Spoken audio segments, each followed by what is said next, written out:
I was working with a client this week who came to me feeling a little bit frustrated because she had been on about 12 dates with a guy, and she didn't yet know where he stood on important issues like wanting to get married and wanting to have children.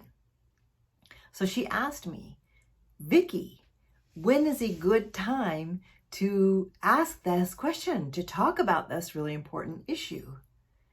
And I said, oh goodness, certainly sooner than 12 dates. There's a saying about planting a tree. The best time to plant a tree was 20 years ago, but the second best time is today. So I said to her, let's get you asking sooner. So not surprisingly, when she did go, and I'm saying ask him, but I think it's really much more empowered to tell what we're looking for than to ask, which I'll come back to in a few minutes. But she said, what? Wait, but what if they think I'm too pushy? What if they don't want to see me anymore? And I'm like, that's good news.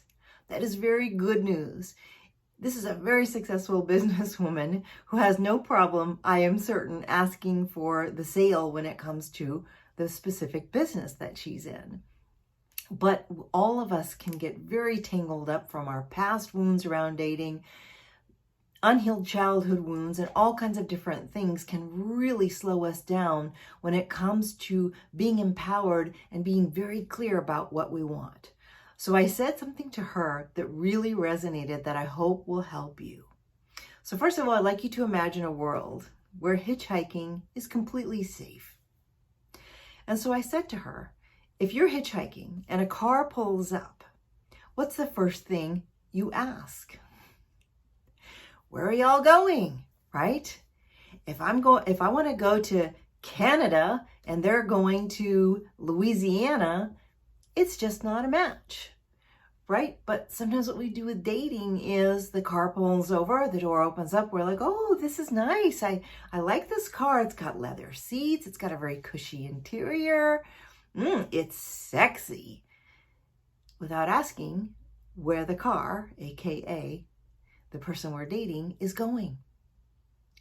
So she very courageously asked, finally, and where this guy was. But again, I wanted to come back around to, I prefer to state it, to own it, to just put it out there. And it can sound something like this.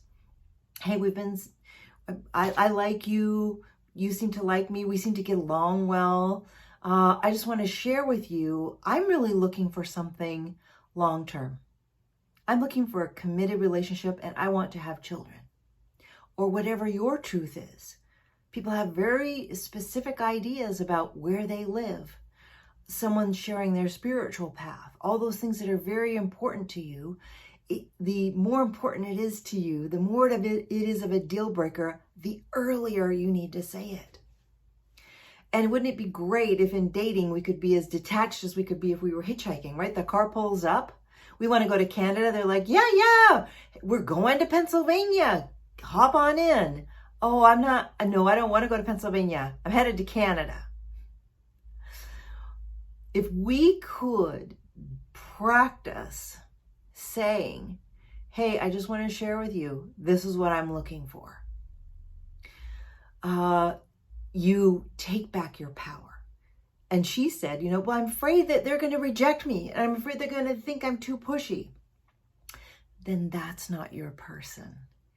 And we want to be rejected, even though it doesn't feel great. If someone doesn't want what we want, and kids is a big one, and long-term commitment is a big one.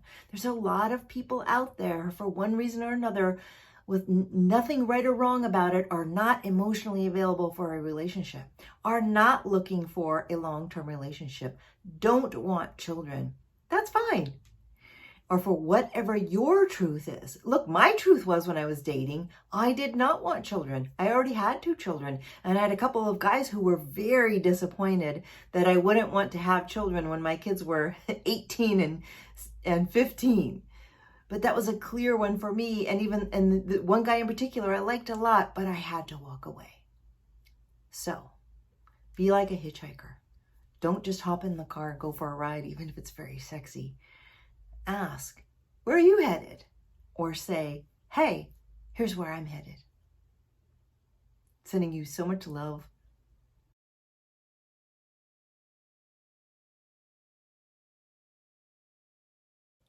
Be bold, sister. Be bold.